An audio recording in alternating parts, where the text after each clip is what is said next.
Welcome to Psychology of Pilgrimage. I'm joined today by Dr. Skye Doney, who is the director of the George L. Mosse Program in History at the University of Wisconsin-Madison and at the Hebrew University of Jerusalem. He is also the co-director of the Global Mosse Lecture Series and editor of the Mosse blog. Skye is the author of a number of really interesting publications, which I hope you'll all check out. Today, we're primarily going to be discussing his book, The Persistence of the Sacred, German Catholic Pilgrimage, 1832 to 1937. Skye, it is amazing to have this opportunity to speak with you. And I only wish I would have known about your work earlier. Well, first, thank you very much for having me. Over the last couple of days, I've had a chance to check out some of the other podcast episodes, and I'm really honored to join the list of speakers who have addressed pilgrimage. For my own part, my interest in these specific pilgrimages was a bit by chance in that I found a pamphlet, which I talk about in the book.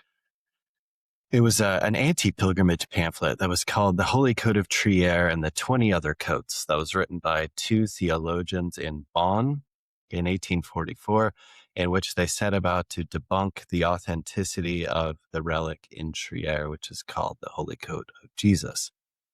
From there, I just sort of spiraled. So my MA examined that pamphlet, and then I got funding to go to Germany, and I went in part to look at a longer history of the pilgrimages themselves.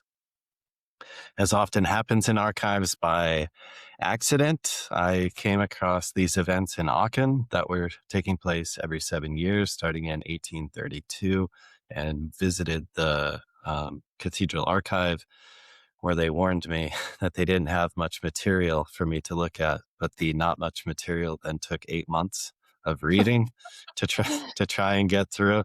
I think the scale of what archivists think is a lot of material and what historians think is a lot of material, these don't always align. So the book itself wound up looking at just over a century. So it starts with an Aachen pilgrimage in 1832, and it ends with another Aachen pilgrimage that took place in 1937. And then it examines 5 different relics. So as I mentioned, there's the Holy Code of Jesus, which is in Trier, said to have been an outer garment that Jesus wore during his life that had been brought to Trier by Constantine's mother, Saint Helena, in the 4th century. In Aachen, they have what's called the Marienschein, which is this gold reliquary, which contains 4 different relics, which are also cloth. And so those are the garment of the Blessed Mother, which is again sort of an outer garment that is said to have been owned by Mary, the decapitation or the beheading cloth of John the Baptist, and then Jesus's loincloth from the crucifixion and Jesus's swaddling clothes from the manger. Those, according to church tradition, had been brought to Aachen by Charlemagne, who acquired them from a Byzantine emperor. And we can talk about those the history of the relics if you'd like. And then both cities are in the far west of Germany. They're near the French border, both Aachen and Trier. So those are the objects and the place for the study and the time frame. So 1832 to 1937. And we're going to get into more talking about the pilgrims, because I think this is where the real interest for me, and I think for your work, lies as well. Let's see, I want to orient our listeners and viewers around the idea of Catholic pilgrimages in this region of Germany to begin with, because I think that is, you've talked about the relics, so that sort of provides the rational basis for why pilgrims would be traveling to these places. Is there more to it than that? Is there more in terms of this particular region of Germany and its Catholic heritage that would draw people to these 2 sites? I think so. So, for example, if you ever find yourself in Cologne, there are objects from the 3 wise men that are on perpetual display. Also in Aachen, there's another really beautiful gold reliquary. That's the reliquary of Charlemagne, which has a couple of his leg bones inside it. That's also on perpetual display. In addition, there are like local pilgrimages that take place to places like Kevlar that are perpetual or that happen annually. What got me interested in these more episodic pilgrimages, well, one was the sources. I thought the sources were pretty incredible. But then the other was just that because they were so infrequent, I thought it was a little easier to like try and figure out whether or not things had changed over 7 years. Or I should say, in the case of Trier, there are only 3 events in the whole century. So there's one in 1844, then one in 1891, and another one in 1933. And then the Holy Code is not put on display again until 1959, well after the end of the Second World War and into the Cold War period.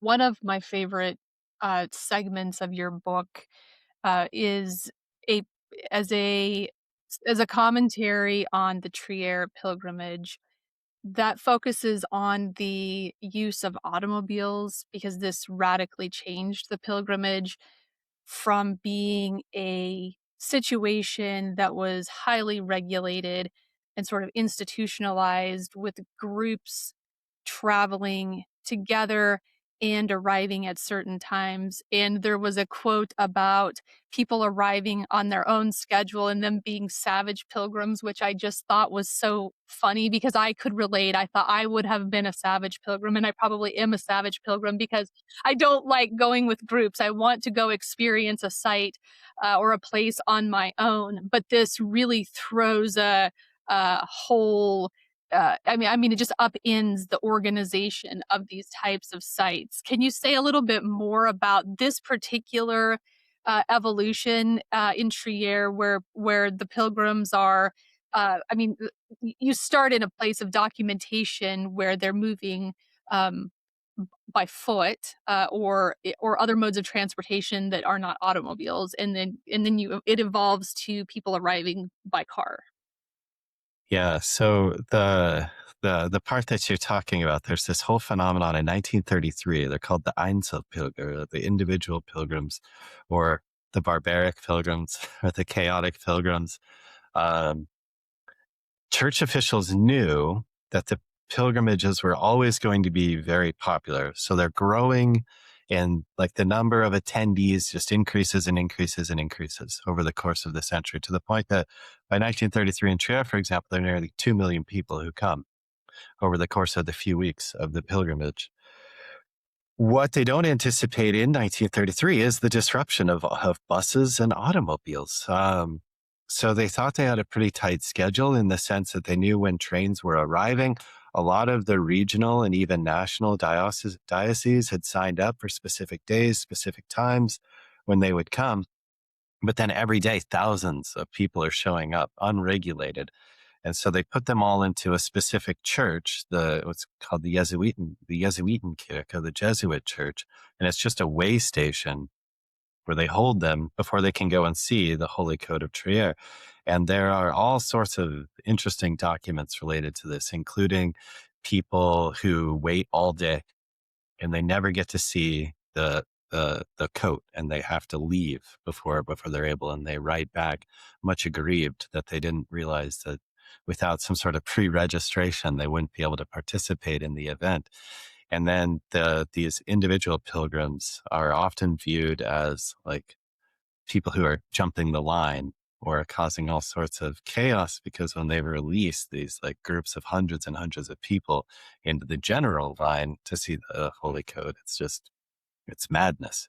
Um, so there are these pretty fascinating changes in the like how do you go on pilgrimage between the 1830s and the 1930s, where we start with just sort of trains that either stop right before the city or come to the city, and require a lot of coordination for special trains to leave from different locations in order to come through, like the advent of the automobile and this whole like this makes the pilgrimage much more available to people as sort of a leisure activity, a thing they can do on their own time and on their own schedule that doesn't require them to travel with their local priest or their local parish.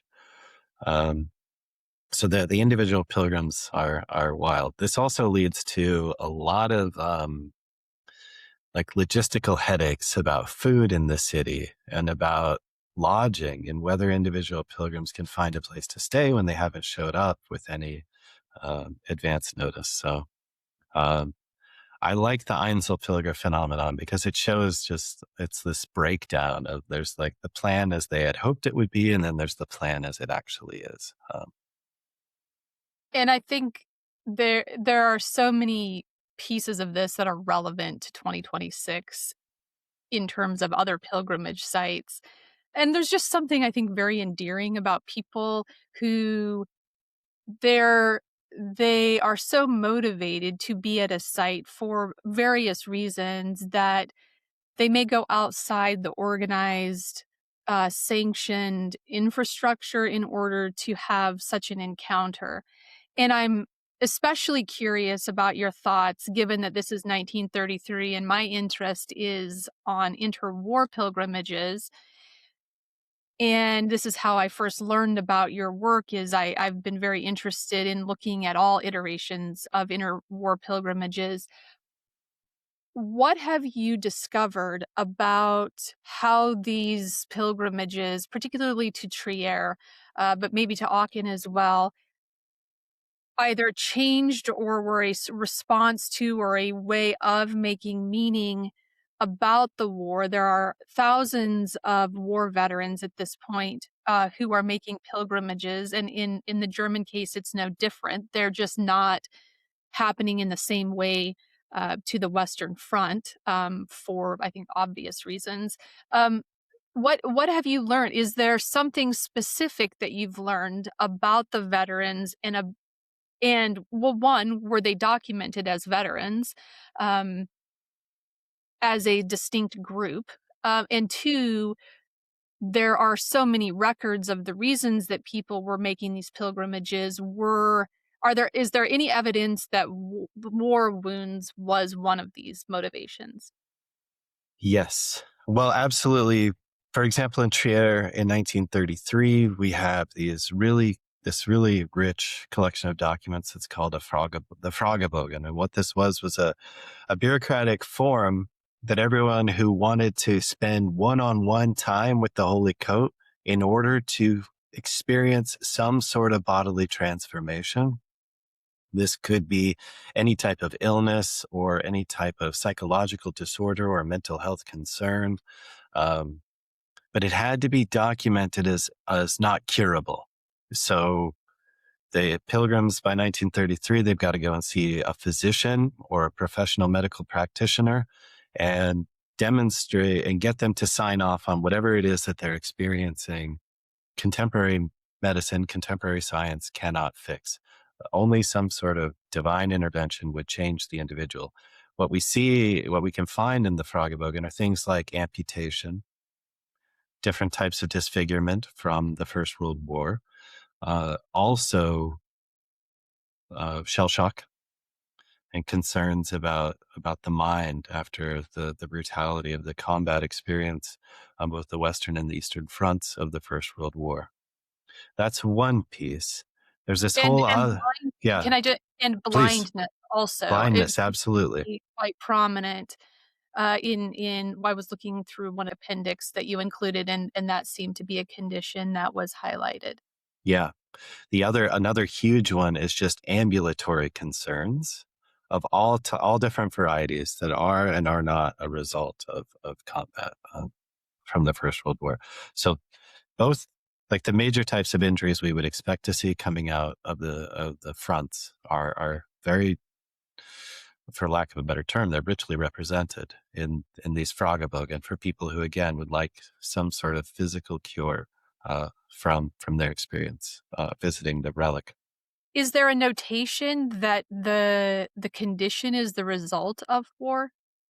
Not always. So what there is a specific diagnosis that is just war wound that appears, Really? or or Okay. war, Krieg. Yeah, like the aftermath of combat. Um, but I'd like to just what there's this other aspect. I mean, that's one part of sort of masculinity and pilgrimage, which Hmm. I think is another sort of femininity and masculinity and gender, and pilgrimage is always a really rich nexus to think with. And there are a couple of points that come out of the book related, for example, to masculinity. And one of them happens to be, if we want to stick with 1933 in Trier, traditionally, men's Catholic shooting societies or different organizations would be tapped to stand watch over the relic. So someone's got to guard the relic 24 hours a day. And these would typically be some sort of Catholic association. In 1933, at the beginning of the Third Reich of Nazi Germany, the SA is tapped to stand guard, and this causes quite a lot of tension between Catholic Veterans Associations, Catholic shooting societies, and the SA is who has the right to guard the sacred in these public spaces. Um, so that's one part, and then there's this whole other tension related to uniforms because the Catholic episcopate tries to ban Nazi uniforms from public spaces during the pilgrimage as a distraction, as too much secular interference in what's supposed to be a sacred space. And this attempt fails abysmally. I mean, if you just look through the photographs of the event, lots of kids in Hitler Youth uniforms, uh, lots of men in SA uniforms standing around. So uh, there's this private part with the relics, and then there's this other public part about what you'd like to talk about, which is the veterans and Yes. pilgrimage. Yeah. And also the rise of Catholicism during this same era and how all of those seem to be intersecting at this pilgrimage site. I would like to go back to hearing more in depth about the archives that you investigated.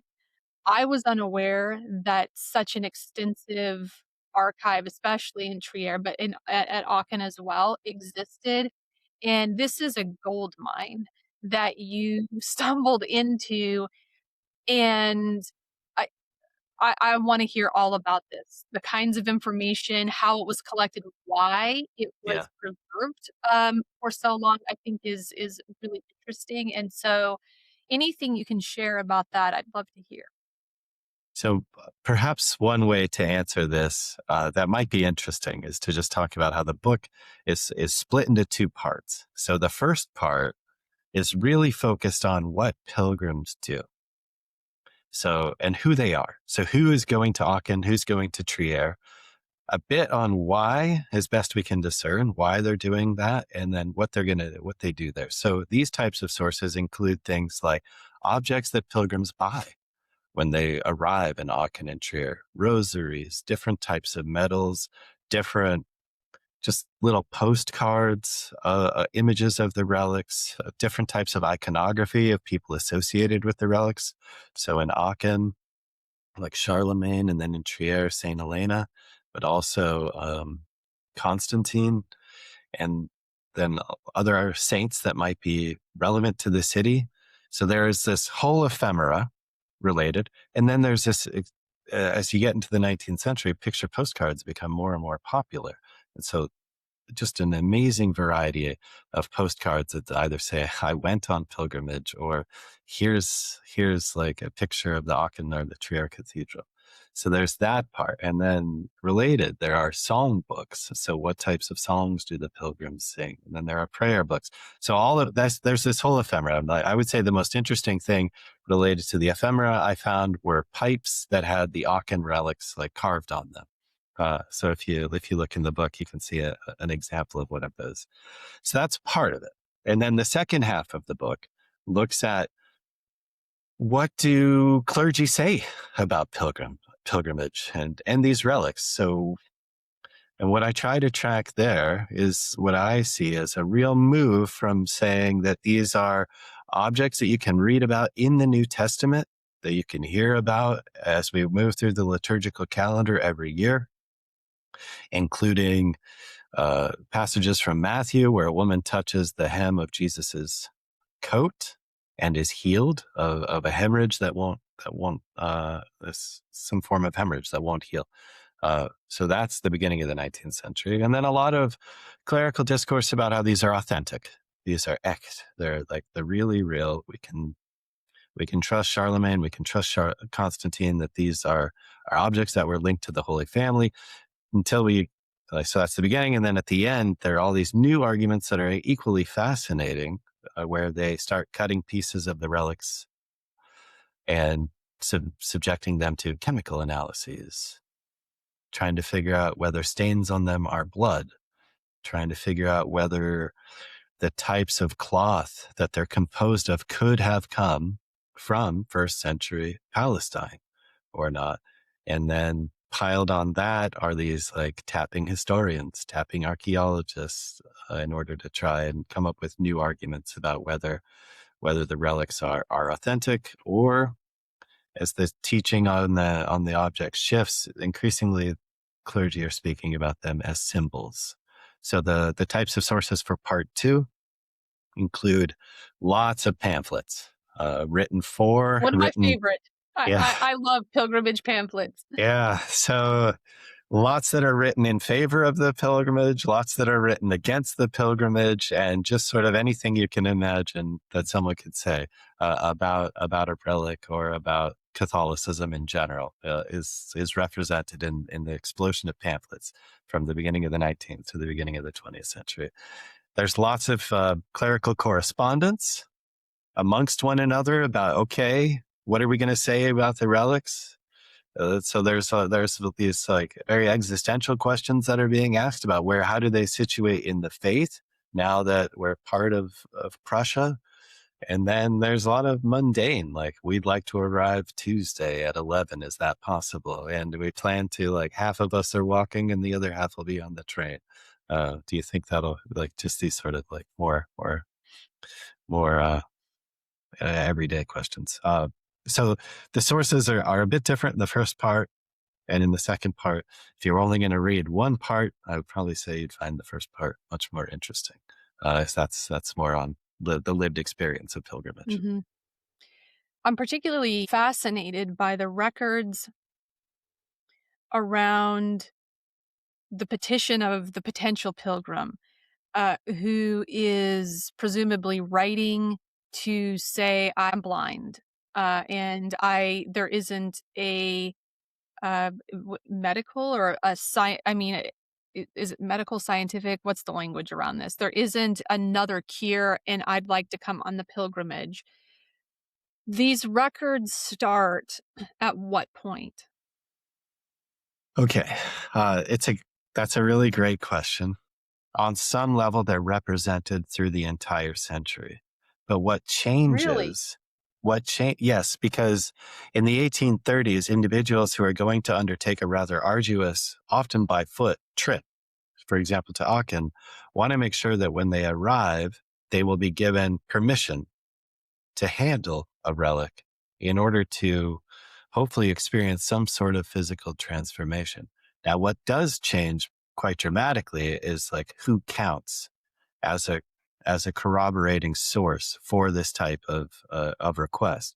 In the 1830s, a priest, if a cleric says that this is so and so from my parish, and they should be allowed to touch the relic, or they should be allowed to go to their special services that are for the ill, they should be allowed to participate in one of those. That's totally fine. That's legitimate. By the 1930s, in the sort of mid 19th century, this correspondence is occurring between a cleric and is it a bishop? Who oversees the pilgrimages? Yeah, so there are pilgrimage committees assembled in both places, okay. And those have the bishop is obviously for each city is on, as well as the local priests. But in addition, there will be different city authorities or just local leaders. So For some reason, architects are often asked to sit on them. So there's architects like all over the book. Is It's just that a, because they're seen as a credible it's like authority and yeah, it's like a okay. respected profession that requires additional schooling. So So at this point, are the clerics so at this point, meaning the mid-19th, let's just look at mid-19th up to the okay, beginning of the 20th yeah, century. Are there notations within these pieces of correspondence about whether or not the the the potential pilgrim has visited a medical professional? not necessarily. So That's there what isn't changes. so much a focus on this, like, scientific No, slash religious, kinda yeah, continuum at this point. correct. And the sort of the like what's described as what is amiss within the person is often vague. Lame is a term that gets used a lot. Just unwell, persistent sickness, and that becomes more and more precise over the course of the century. Maybe we should talk about why that is. Yes, I mean, I'm I actually think even that's thinking yeah, about psychiatric conditions, that have, become the diagnostic yeah, precision has become quite important, definitely. within the mental health space. So, I suppose and some of this is because of German physicians and psychiatrists. So, yes, I'd love to hear more about this precision in the diagnosis. Yeah. So, like I said, in the 1830s, it's sort of not defined. It's also true that you could show up in the 1830s without a note and just ask and still get to touch the relic. Then there's a pretty what I if you like the middle of the book is about an event, a major controversy in 1844 related to the Trier pilgrimage. So in 1844, the bishop, his name's Arnaldi, is immediately publishing miracle reports as they're happening in real time. He can't do this legally in Prussia, but he can in Luxembourg, which is only I think 25 kilometers away from Trier. So they're rushing these like stories about miraculous transformation that's taking place, and then they bring the newspapers back into Prussia and they're distributing them.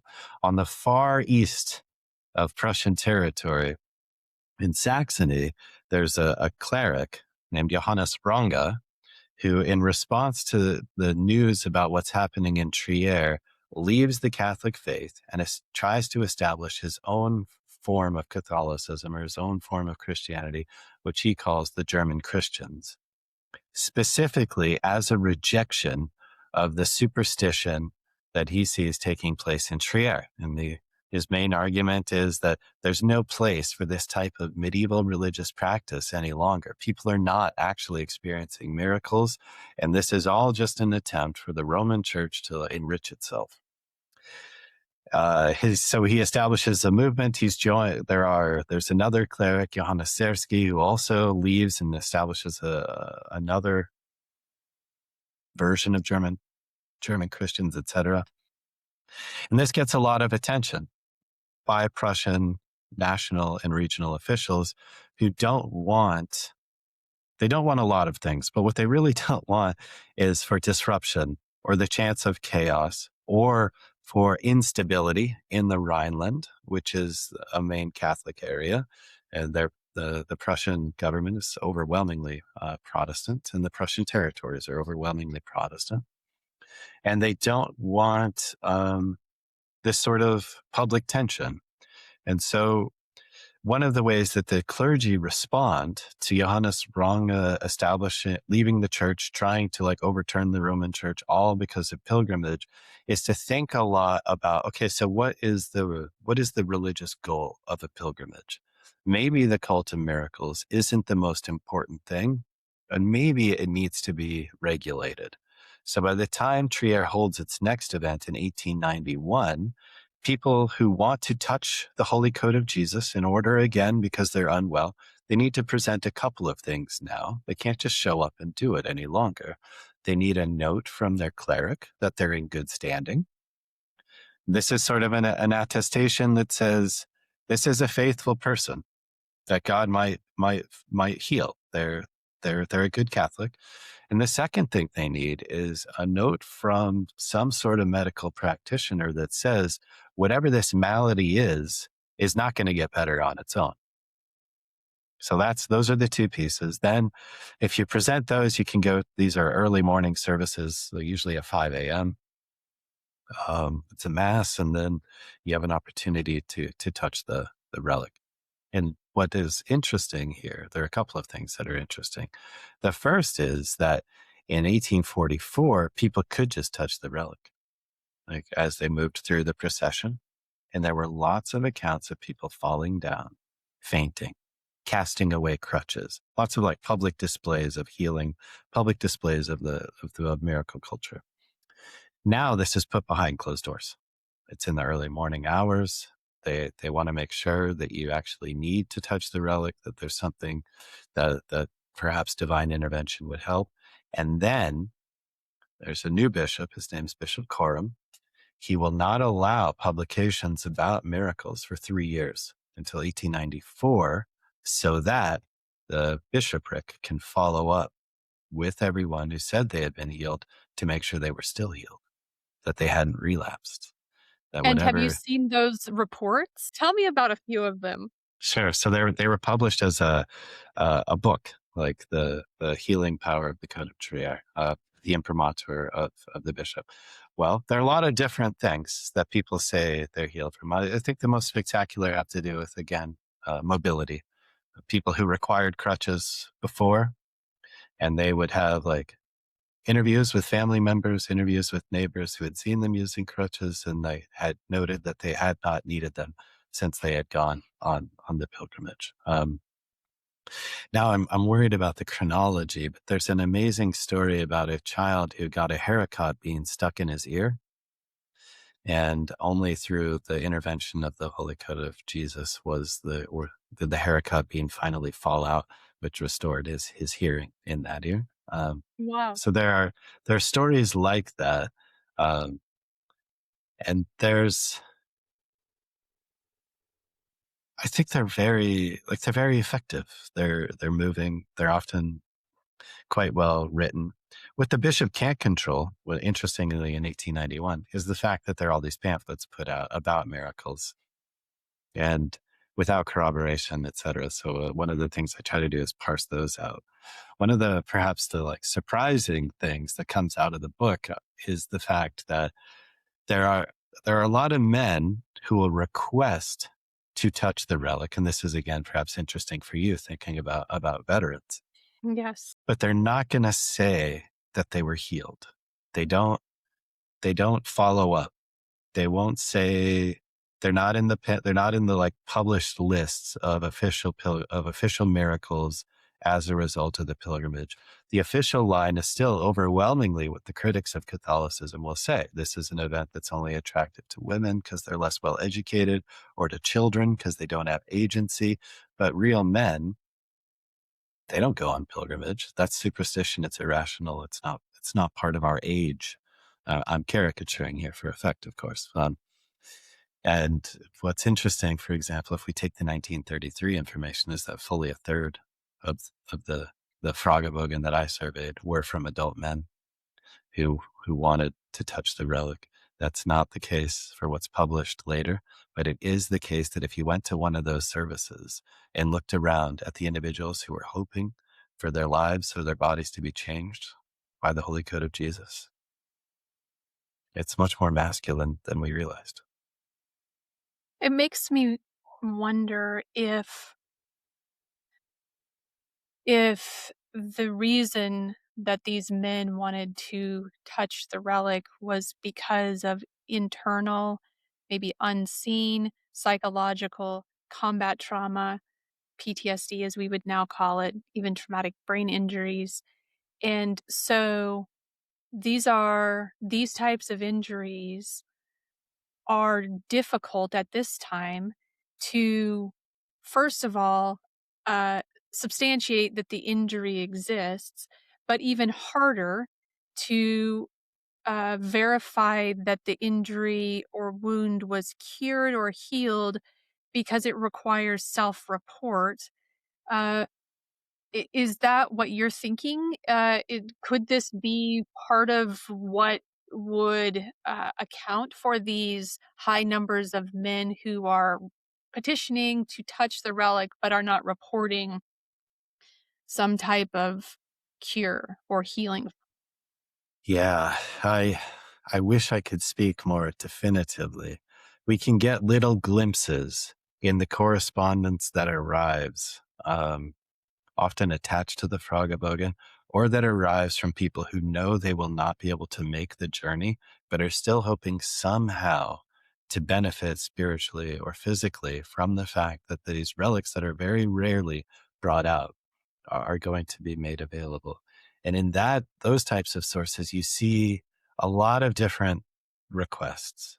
There's just straight material trouble, like the fallout of the Great Depression, people still unable to find work in their chosen professions. There's also just because they don't have to fill out the Fragebogen, you get again sort of the like unclear diagnoses where they're just describing what's wrong with themselves. So one of the these letters that I write about is a woman named Emma Figula who sends a gold ring to the Bishop of Trier and asks that he touch the ring to their coat and then send it back to her with the hope that it will heal her. And that happens quite a bit. They get letters from the States, from Brazil, etc. They're all people just describing different maladies or different issues. I think that the imprecision of of psychological damage is there are a lot of variables that we would have to keep in mind in Germany. So one of them being that with the advent of the Third Reich, not not being willing to work, being like asocial or being what they would call in Nazi parlance work shy. And this might be because someone is just so has so much damage or lingering effects from the combat experience, but they would be classified as asocial, as someone the country needs to get back on its feet, needs to recover from the First World War, and has no space for people who are unwilling to participate in that project. Um, so I think part of the pressure, for example, on why men in the 1930s are not willing to say they've been healed is this type of rhetoric and this type of new masculinity that's being put forth by the Nazi regime about what it means to be a good German. And it means that you're fit to fight and that you're fit to work again. So I think that's part of it. What I would be very curious about is whether or not if there are parallels in places like Loire in France in the same period. And that, because that's a perpetual site of adoration, it's a little, you don't get the same kind of, you can't, it's those, that's a different source base. Mhm. But yeah. Potential for additional work here is quite remarkable. I mean, it is reading the papers and the books that you've written have actually prompted new ways of thinking for me about source material. Um, and you just referenced something that I want to spend some time talking about, which is you talk about a pilgrim and a gold ring, and this idea that that pilgrimage could occur simply because the relic was brought out, that there may be power emanating or kind of a proxy pilgrimage or vicarious pilgrimage through the visitation of others, or simply because this powerful this powerful relic has been brought out.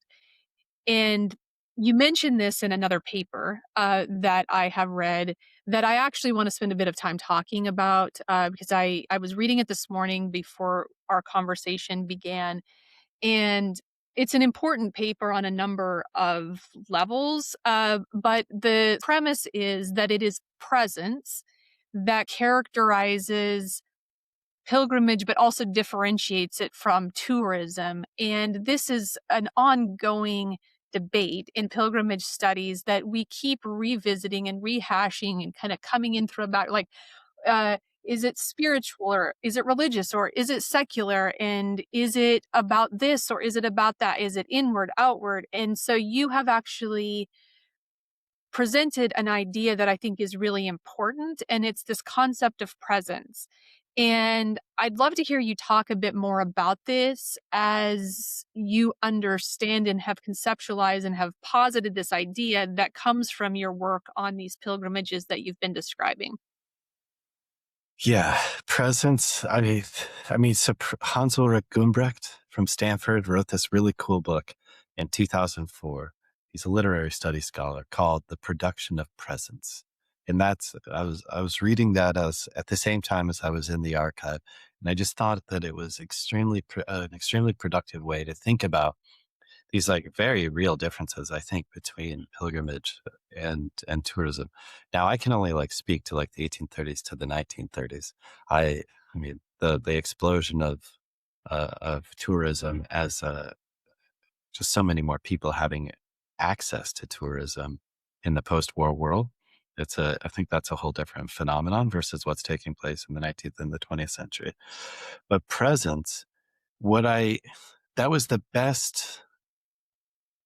And by presence, what I came to understand was the ways that pilgrims talked about this connection that they could have to the Holy Family through these specific physical objects. And where I thought it was different from tourism, if we take the gold ring, for example, someone goes on holiday and sends you a postcard. That's not at all the same as like this relic that's available only once a generation and was said to have been worn by Jesus in terms of its ability to convey sort of the divine and and to make possible the impossible, for lack of a better term, to make miracle possible. And where I began to think that it was especially the case, it was in the correspondence where people couldn't go, but they still wanted to participate in what I wound up calling the sacred economy. So for example, the Harakat, if we go back to the kid with the Harakat bean, he himself doesn't go on the pilgrimage, but his mother does. And when she has like access to the divine, that is when the bean falls out of his ear, for example. Hmm. And there's this other process. This is another Gumbrecht term, but presentification, which is it's the rarity of the event, and there's the deep meaning that people find in the objects themselves. And that I think is very different from tourism. Even if tourism is transformative, it's just different. But I'd be curious to hear your thoughts Well, on it. here are some. This is sort of off the cuff, Yeah, and please. I'd love to come back later and have a more in-depth conversation, because this idea of presence has really caught me in the sense that, so I'm thinking about people who go to a sacred site but they don't feel connected to it. Up to this point, the observation that scientists, social scientists, can make is that a person turns up to a site, they're at a sacred site, they must be a pilgrim. But that is only part of the story, and it's only through the lens of the observer. Um, I'm also thinking about people who may travel to a place and it may or may not be sacred. The site itself and how it's described or classified is quite irrelevant to this argument around presence. And a person could say, I was at a rock, for example, and I felt something. Well, that something is presence. That something is that some part of us, whether we want to call it a soul or just our inner presence, is there at that space. And in the same sense, what you've just described with this boy's mother being at the site, and then the presence, so to speak, happens for the boy, even though he's not in the same geographical space, a person can be transformed by the act of someone else being in a place, and that also is presence. So what I was thinking about is the paucity of research and literature from a psychological standpoint on pilgrimage. It's one of the reasons that I am doing the research I'm doing, and one of the reasons that I have started this podcast is to explore how we can look at pilgrimage specifically through a psychological lens. And I do think this concept of presence gives us a portal to do that, because what we're talking about is the inner psyche, Yeah, and and and I don't want to start quibbling around whether this is it's the spirit or the soul. So let's sure. just, because I'm talking about psychology, we'll Yeah. call it the psyche. Okay. The presence of the psyche is what makes something a pilgrimage. I can't wait to explore it further, Yeah. because I really think you're onto something here, that in as I look at all of the different configurations for a person being at a site, being at a sacred site, like we can put all of these, like, kind of, we could create a taxonomy, or we could look at a Venn diagram at all of these pieces that come together. What is the center of this is presence. And so I think you've created a really interesting way to explore these spaces, explore the inner processes of the pilgrim, or the person who may become a pilgrim, or the person who may be at a sacred site and they're just not really there.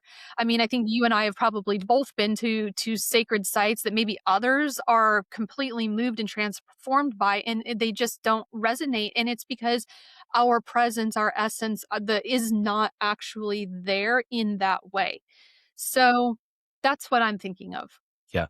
That last point, that's how I always feel when I visit the Church of the Holy Sepulchre. That My gosh, this is have you heard me talk about this one? no, but Because that's the this is the exact example I always use about, and it's the precise example I was thinking when I was thinking about presence in my own experience there. yeah. Um, one, so maybe a couple of things. Presence, I thought, worked better than some of the other like main terms that are popular when talking about pilgrimage. So, for example, there's communitas, right, from Turner. Yes. Right, communitas is really interesting, but it's predicated on this like shared experience that you can't really get at. So I never once saw pilgrims write back home or to the church officials that said, because I was with my association, because I was with my parish, because I was with my town, I had this sort of experience. That's not at all. It was always about what was available through the relic. Hmm. So I just didn't think that really worked. And then we could think about like the liminal, right? From Van Gennep. Again, Turner using Van Gennep. Yes. The liminal's really interesting when you look at specific types of rituals or religious practices, but it doesn't really work for pilgrimage because the liminal is so elastic. For again, if you think about like there aren't these geographic limitations, uh, people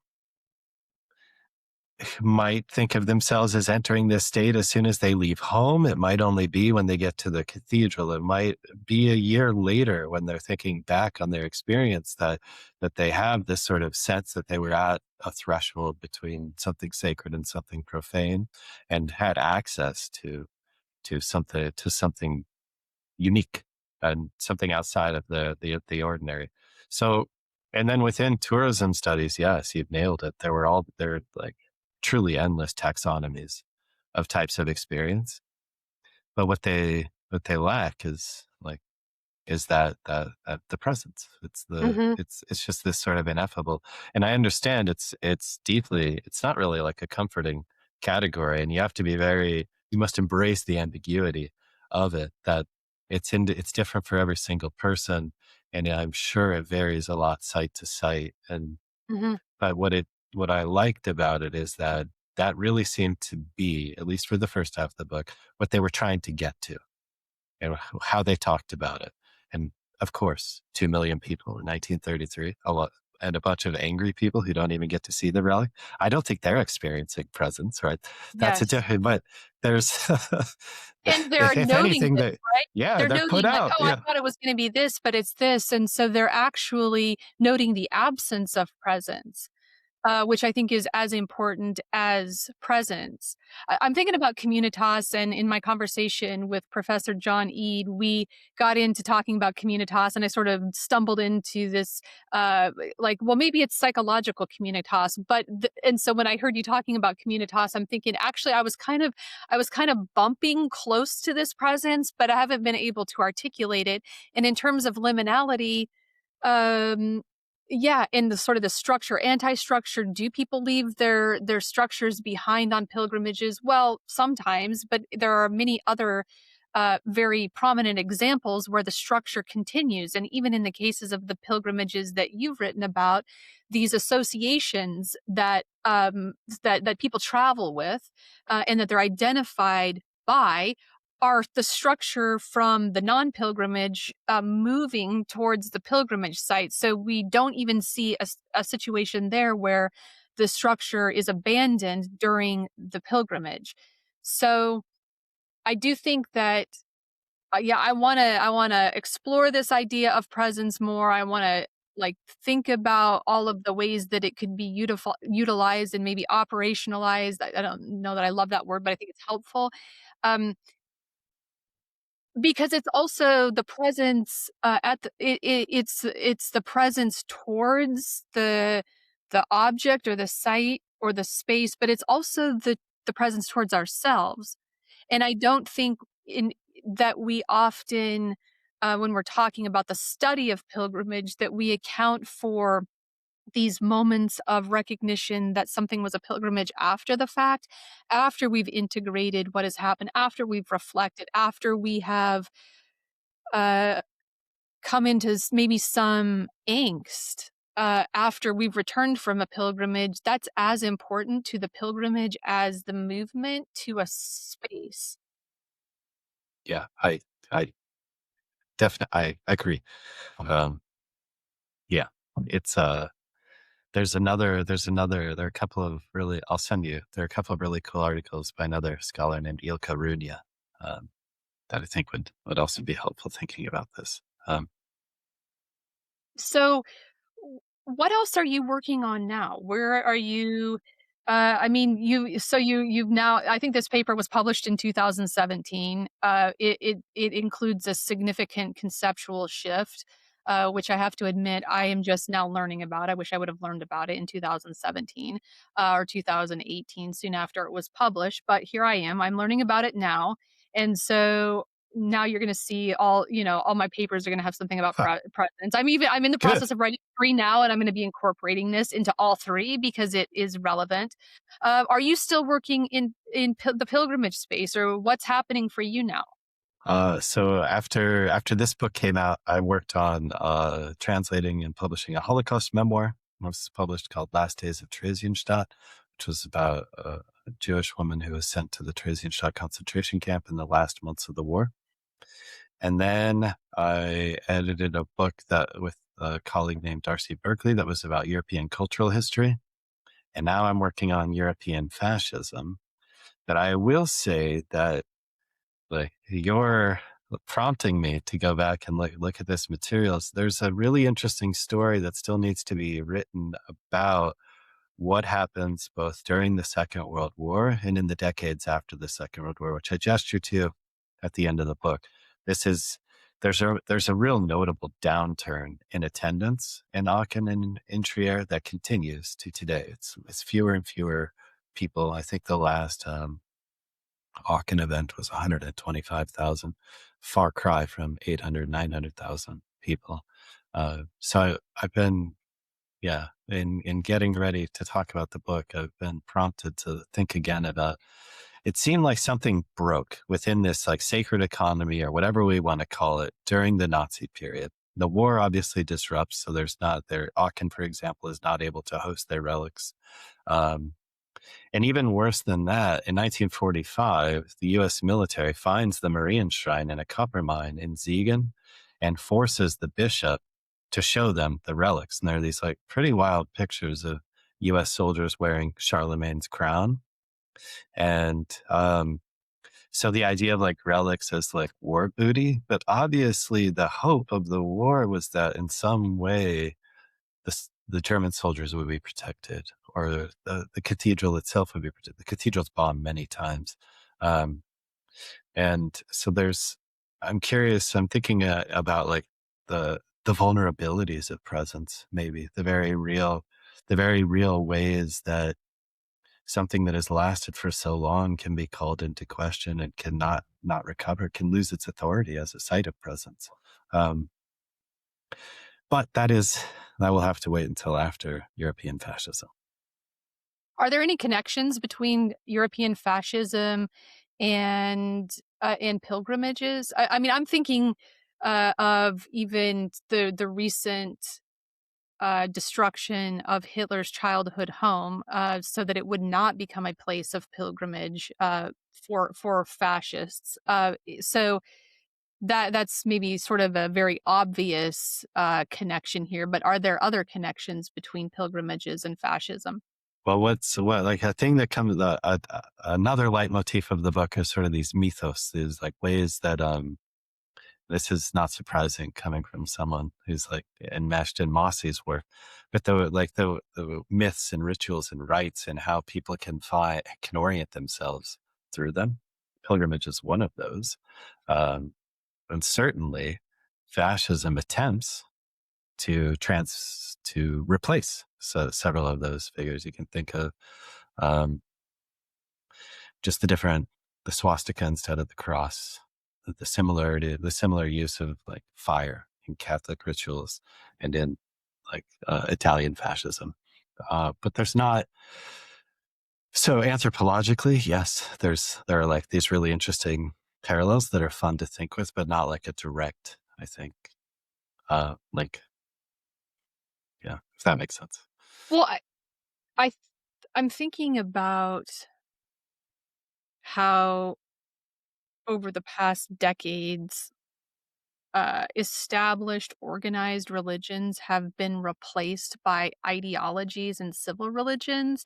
And I'm wondering if you have thoughts around that, because I actually can see how pilgrimage may be utilized as a means to strengthen ideology in the absence of historical precedent of specific rituals and places and people. It's a huge question. There's some really interesting work now in the European context on the post-war period by Monica Black, for example, also Brandon Block on religious practice and on the role of theology in the post-war period. But I don't, as far as like a direct extension of the story beyond 1937, it would be too much speculation for me right now Fair, to undertake. fair. Um, but I did want. Can I ask you a question? Yes, please. Okay, so I know you're interested in these interwar Mhm. pilgrimages, and I was just curious about how you're sort of thinking about that geographically. So, are you interested in all types of veterans associations and where they're going, or I am. I have started with the Western Front okay? just because of the availability of source material and uh, and my own interest and funding sources as well, to look at these pilgrimages specifically in France. But yes, I'm definitely interested in all iterations, and I haven't even delved into the Eastern Front yet, but that is on my radar for the next year. And are these? Um, it's interesting the term pilgrimage because there is like a restorative thing. I'm sure that the veterans are hoping to experience by revisiting the sites. There But is. but And I there's don't know that they were necessarily so it's been what has been helpful about this particular era of pilgrimages is that they were called that. So the veterans themselves, the families were calling these iterations of travel pilgrimages, which is an interesting adaptation of the term because it isn't implicitly a religious journey, but it is implicitly a sacred journey. And so restoration, healing, transformation was definitely a motivation and a focus of these pilgrimages, at least for definitely for the American pilgrims, there and also the Canadians and the British pilgrims and those who were coming from the former empire. So, and there are many ways of looking at what that is, ranging from kind of an internal meaning making to the observations of Reconstruction that were very important for the American pilgrims to see that buildings in France were being restored and children had schools. And so these physical representations and of literal reconstruction were really important. And I think it was a projection of this need for internal and psychological reconstruction and reparation that was being sort of these buildings become mirrors. Um, so definitely this reconstruction, repair, reparation was a focal point. Yeah, that makes a lot of sense.